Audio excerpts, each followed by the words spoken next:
Sans boussole ni repère, ma vie est un calvaire. Problème sur problème dans la tête, je ne vois plus le ciel, et je n'ai plus la force de courir. Seigneur, donne-moi ma possession. Et écoutez bien, nous ne pouvons pas avoir toutes les possessions. Tu ne peux pas être à la fois président de la République, meilleur cultivateur, préfet, gouverneur. Vous comprenez?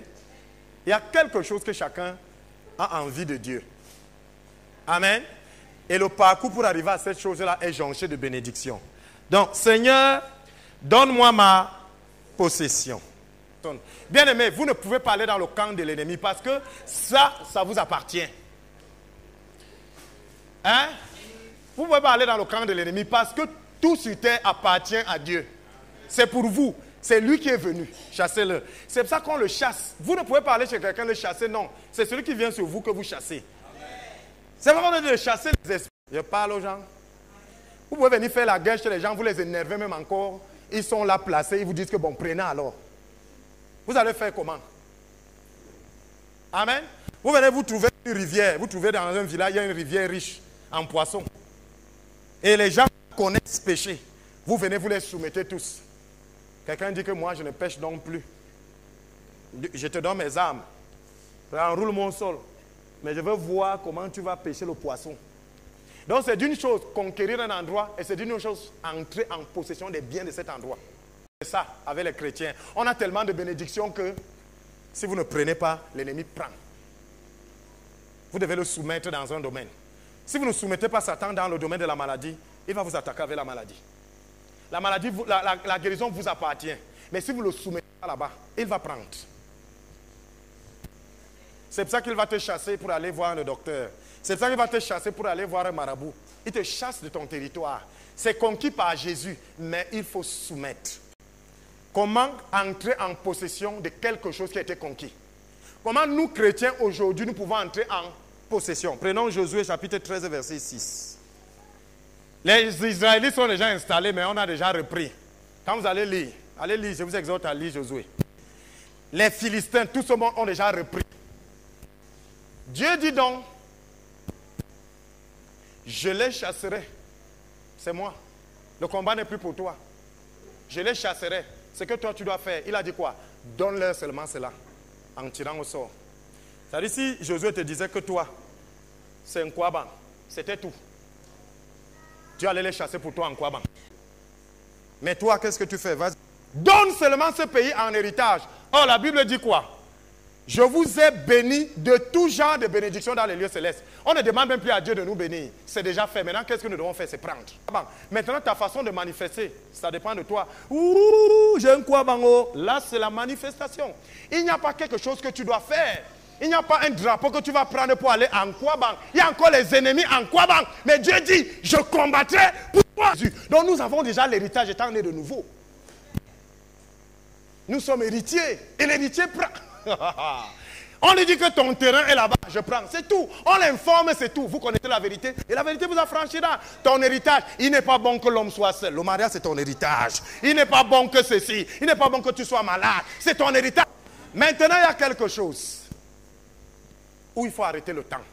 Écoutez, vous dites, je reçois le duplex, comme moi je reçois la basilique au nom de Jésus. L'auditorium, Dieu m'avait dit l'auditorium. Je reçois l'auditorium, mais maintenant, j'ai peut-être 60 ans. Je vais dire à Dieu, Seigneur, il y a un problème. Et Dieu dit, je ne manque pas. Dieu ne va pas arrêter les jours pour toi. Il va arrêter la vieillesse. Dieu dit donc à Josué, tu es vieux et tu es un âge avancé. Ce n'est pas l'emphase. Quand Dieu veut te dire que tu es vieux, il s'arrête là. Donc un âge avancé ne veut pas dire vieux. Il n'a pas dit à Josué, tu es vieux, vieux. Non. Il a dit, tu es vieux et tu as un âge avancé. Maintenant, comment arrêter l'âge? Comment arrêter la vieillesse? Parce que l'âge, c'est le temps, on n'arrête pas. Alléluia. Encore qu'il a arrêté avec qui? Josué. En une journée, le soleil a fait comment? Stop. Assieds-toi au nom de Jésus. Reprenons Josué chapitre 13, verset 1. Pour comprendre comment arrêter le temps, laissons Josué. Parce que lui, Dieu a déjà dit qu'il est vieux et avancé en âge. Allons prendre quelqu'un qui est avancé en âge mais qui n'est pas vieux. Caleb. Caleb était la deuxième personne avec qui Josué parlait. Ils n'ont pas dit ce qu'ils ont vu, ils ont dit ce qu'ils ont cru. Mon juste vivra par la foi. Et pour preuve, ils ont pu trouver la preuve de leur foi. La foi sans les actes est morte. C'est pour ça qu'ils ramènent les grappes. Je parle ici aux gens. Donc, Caleb et l'autre ont vu la grandeur de Dieu. Dieu qui nous envoie dit que le pays là est bon pour vous. Allez explorer le pays. Disparaît te dit que tu mens. Parce que c'est ça. Peu importe le verbe que vous utilisez. Le résumé, c'est que tu mens. Ce n'était pas bien. Et Caleb dit que c'est vrai. Je parle à quelqu'un. Et quand il rentre comme ça, ça s'applique à nos jours. On te dit, il y a ceci, il y a ceci, il y a ceci. Qu'est-ce que Dieu dit?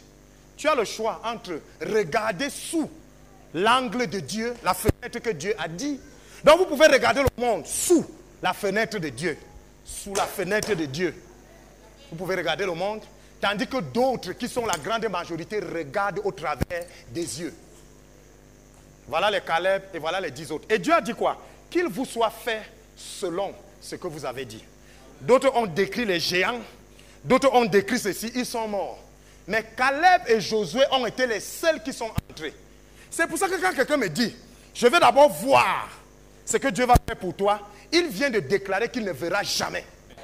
Bien aimé, je ne me préoccupe pas de ce que les gens disent. Ce qui me préoccupe, c'est ce que Dieu lui dit. Parce que c'est ce que Dieu dit qui est vrai. Mais écoutez-moi.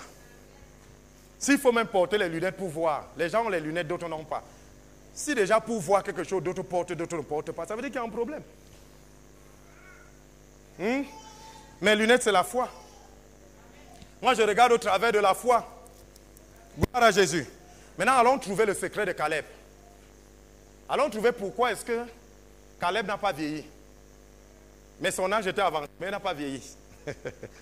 Allons prendre Josué chapitre 14, versets 6 à 12. Écoutez, là voilà les premières paroles de Josué. Josué était le chef de la tribu de Juda, le lion de la tribu de Juda. Alléluia. Caleb approche, il dit quoi? Sa première parole, il dit, est-ce que tu sais ce que Dieu dit de moi?